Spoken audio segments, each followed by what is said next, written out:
Let's भाई बयानबाजी। America के राष्ट्रपति डोनाल्ड ट्रंप ने 42 बार ये कहने के बाद कि उन्होंने भारत पाकिस्तान टकराव को रोका, अब विस्तार से बताया कि उनकी प्रधानमंत्री मोदी से क्या बात हुई थी। दरअसल एक जर्मन अखबार ने कहा था कि मोदी ने ट्रंप का फोन नहीं उठाया था। इसके बाद ट्रंप ने कहा कि उनकी मोदी से बात हुई थी। उन्होंने कहा कि मैंने भारत के प्रधानमंत्री नरेंद्र मोदी से बात की। मैंने पूछा कि आपके और पाकिस्तान के बीच क्या चल रहा है। फिर मैंने पाकिस्तान से व्यापार के बारे में बात की। मैंने कहा मैं आपके साथ कोई व्यापार समझौता नहीं करना चाहता। आप लोग परमाणु युद्ध में उलझ जाएंगे। ट्रंप ने कहा कि मैंने कहा कल मुझे फिर से फोन करिएगा, लेकिन हम आपके साथ कोई समझौता नहीं करेंगे। हम आप पर इतने ज्यादा टैरिफ लगा देंगे। लगभग 5 घंटे के अंदर ये हो गया। Just like India and Pakistan, we're going to end up in a nuclear war if I didn't stop them. You know, it's sort of strange. I saw they were fighting. Then I saw 7 jets were shot down. I said, that's not good. That's a lot of jets, you know. $150 million planes were shot down. A lot of them. 7, maybe more than that. They didn't even report the real number. And I'm talking to a very terrific man, Modi of India. And I say, what's going on with you in Pakistan? Then I'm talking to Pakistan on trade. I said, what's going on with you in India? And the hatred was tremendous. Now, this has been going on for a hell of a long time, like sometimes with different names for hundreds of years. But I said, what's going on? I said, I don't want to make a trade deal. No, we want to make trade deal. I said, no, I don't want to make a trade deal with you. You're going to have a nuclear war. You guys are going to end up in a nuclear war. And that was very important to them. I said, call me back tomorrow, but we're not going to do any deals with you, or we're going to put tariffs on you that are so high. You were there, Howard, right? Yeah. You're going to put tariffs on you that was so high, I don't give a damn. Your head's going to spin. You're not going to end up in a war. Within about 5 hours, it was done. It was done. Now, maybe it starts again. I don't know. I don't think so, but I'll stop it if it does. We can't let these things happen. The Russia-Ukraine situation, last week, 7,012 soldiers, 7,012 soldiers died. They were Russian, they were Ukrainian, they weren't American, so a lot of people would say, what do you care? They're not American. I care. They're 12,000, over the last couple of weeks, over 12,000 people died in like in 2 weeks. You know, we're talking about crime where somebody's killed here or somebody. Think of it. You have your son leaving Russia, leaving Ukraine, their little house, wherever they live with their parents. They're waving goodbye, just like our parents would wave goodbye. And they're waving goodbye, son. And then a week later, his head's blown off in a stupid war by a drone, a whole new form of military problem. So, no, I'd like it to stop. I want to get it to stop. And it will not be a world war, but it'll be an economic war. And an economic war is going to be bad. And it's going to be bad for Russia, and I don't want that. Now, I have to also see, because not everybody, you know, Zelensky's not exactly innocent either, okay? You know, it takes 2 people to tango. And I say it all the time. You got to get them together. I get along with Zelensky now, but we have a much different relationship, because now we're not paying any money to Ukraine. You know, stop that. We're paying money to ourselves. What's happening is NATO is buying all of the equipment and paying in full. But even with that, forget about that. I want to get it stopped, because it's a lot of lives that are being lost. Every week it's 7,000, 5,000, 6,000. I get the reports, and I see battlefields. I'd rather not see them. And you know, you read about Gettysburg.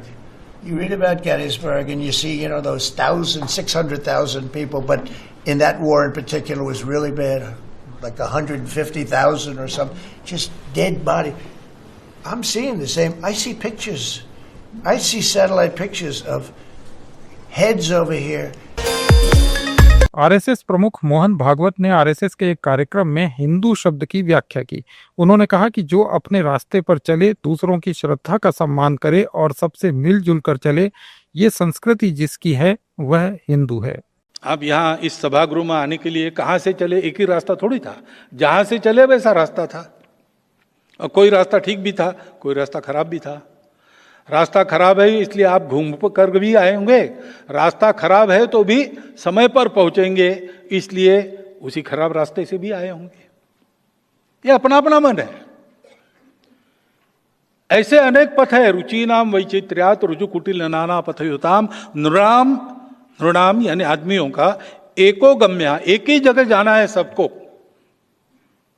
भगवान को कहते त्वम असि, तुम ही हो जो सबके गंतव्य हो।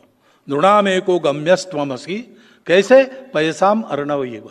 विश्व में कहीं भी पृथ्वी पर वर्षा होती है तो अंत में सागर में जाती है।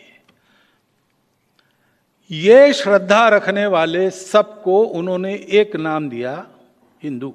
तो हिंदू यानी क्या? इसमें जो विश्वास करता है, अपने अपने रास्ते से चलो भाई, अपना जो रास्ता मिला है स्वाभाविक रूप से उस पर श्रद्धा रखो, बदलो मत, दूसरों को बदलो मत। इस पर श्रद्धा रखो, दूसरों की भी श्रद्धा है, उसका पूर्ण सम्मान करो, उसका स्वीकार करो, उसका अपमान कभी मत करो, और रास्तों को लेकर झगड़ा मत करो, आपस में मिलजुल कर चलो।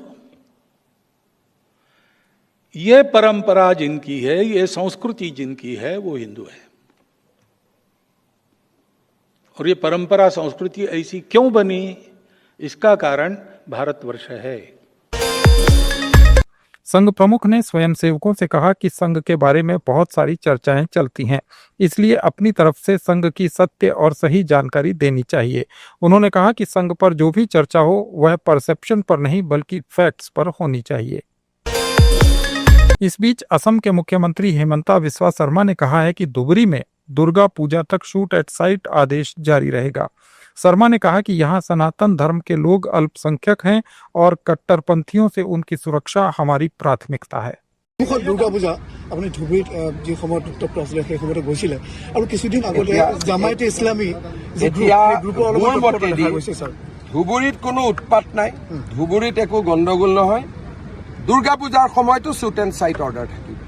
আমি অৰ্ডাৰ উইথড্ৰ কৰা নাই, চলি আছে। গতিকে ধুবুৰীত গণ্ডগোল কৰিলে বিপদ আছে। रक्षा मंत्री राजनाथ सिंह ने विशाखापट्टनम में 2 multi mission stealth frigate Udaygiri और हिमगिरी के कमीशनिंग समारोह को संबोधित किया। उन्होंने कहा कि समुद्री मार्गों को सुरक्षित और स्थिर बनाए रखने का दायित्व भारतीय नौसेना के कंधों पर है। राजनाथ सिंह ने कहा कि हमारी नौसेना समुद्री शक्ति का सशक्त प्रतीक है। ये न केवल तटीय क्षेत्रों की रक्षा करती है बल्कि हिंद महासागर क्षेत्र में शांति और समृद्धि भी सुनिश्चित करती है। साथियों, भारत एक ऐसा राष्ट्र है जिसकी पहचान केवल जमीन से नहीं बल्कि समुद्र से भी जुड़ी है। हमारे पास 11,000 किलोमीटर से भी अधिक लंबी समुद्र तट है। 3 दिशाओं से समुद्र से हम घिरे हुए हैं। हमारा फ्यूचर, हमारी प्रॉस्पेरिटी, हमारी सिक्योरिटी, सारी चीजें हमारे समुद्र से बेहद गहराई से जुड़ी हुई हैं। इतिहास गवाह है कि प्राचीन काल से ही समुद्र ही हमारे लिए कनेक्टिविटी, ट्रेड और कल्चरल एक्सचेंज का एक सबसे बड़ा माध्यम रहा है। समुद्री जलमार्ग हमें दुनिया से जोड़ते रहे हैं और यही हमारी इकोनॉमिक प्रोग्रेस के सबसे बड़े फैक्टर्स में एक हैं। आज के दौर में इन समुद्री रास्तों को सिक्योर और स्टेबल रखने का दायित्व भारतीय नौसेना ने अपने कंधों पर उठा रखा है। हमारी नौसेना भारत की समुद्री शक्ति का सशक्त प्रतीक है। यह न केवल हमारे कोस्टल एरियाज की रक्षा करती है बल्कि इस बात को भी इंश्योर करती है कि इंडियन ओशन रीजन में भी पीस और प्रॉस्पेरिटी बनी रहे। आप सब तो इस बात का फर्स्ट हैंड एक्सपीरियंस रखते ही हैं, जो लोग अधिकांश मौजूद हैं यहाँ पर, कि भारत वैसे भी इंडियन ओशन रीजन में फर्स्ट रेस्पॉन्डर के रूप में कार्य करता है। हमारे किसी भी पड़ोसी को जब भी कोई समस्या आती है, हम सबसे पहले वहां पहुंचते हैं। और आप सबने देखा होगा, अभी 2 महीने पहले की बात है, कोची से लगभग 140 नॉटिकल माइल दूर किसी शिप में डिस्ट्रेस की खबर मिली थी। इस खबर के बाद हमारी नेवी तुरंत हरकत में आई और 8 चाइनीज नेशनल्स सहित 18 लोगों को रेस्क्यू किया गया है। यह एक फर्स्ट रेस्पॉन्डर के रूप में भारत की इंपॉर्टेंस को दर्शाता है। राजनाथ सिंह ने कहा कि अब हमने तय कर लिया है कि भविष्य में भारतीय नौसेना के लिए कोई भी जहाज विदेशों में नहीं बनेगा और सभी जहाज भारत में ही बनाए जाएंगे। साथियों, आज ये दोनों वारशिप्स की कमीशनिंग के अवसर पर मैं एक और बात आप लोगों से साझा करना चाहूंगा। कुछ समय पहले हमने एक और कमीशनिंग देखी थी INS तमाल की। वह एक मल्टी रोल स्टील्थ फ्रिगेट है जिसे रूस में बनाया गया और हाल ही में कुछ समय पहले उसे भारतीय नौसेना में शामिल किया गया।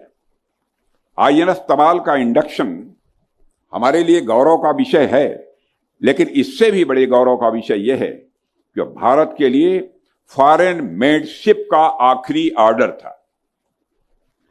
जब हम डिसाइड कर चुके हैं कि फ्यूचर में इंडियन नेवी के लिए कोई भी जहाज विदेश में नहीं बनेगा, हम अपने जहाज स्वयं ही भारत में बनाएंगे।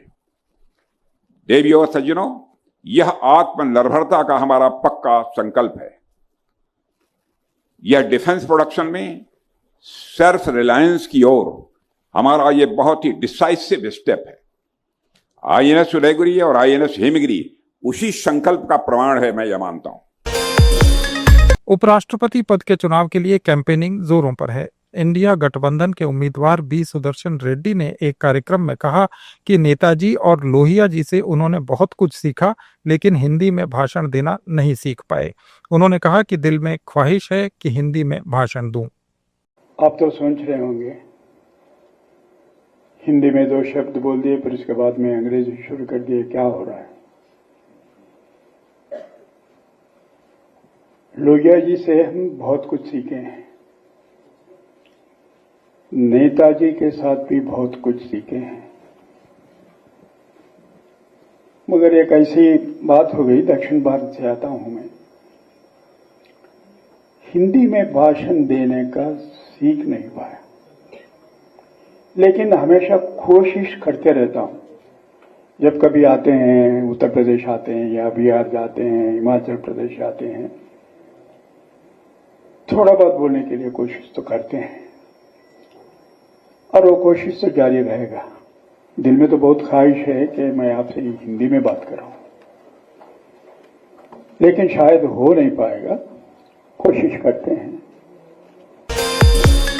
इंडिया गठबंधन के उपराष्ट्रपति उम्मीदवार बी सुदर्शन रेड्डी के लिए जनसंपर्क करते हुए सपा प्रमुख अखिलेश यादव ने कहा कि अंतरात्मा के माध्यम से अगर सांसद वोट करेंगे तो सुदर्शन रेड्डी बड़े अंतर से चुनाव जीतेंगे।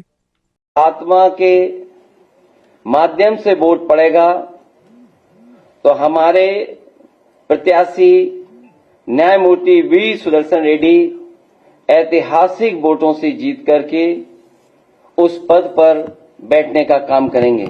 मैं एक बार फिर मध्य प्रदेश के मुख्यमंत्री मोहन यादव ने कांग्रेस के प्रदेश अध्यक्ष जीतू पटवारी के बयान पर तीखी प्रतिक्रिया दी है। उन्होंने कहा कि प्रदेश कांग्रेस अध्यक्ष का लाडली बहनों को शराबी बताना बहुत दुर्भाग्यपूर्ण है।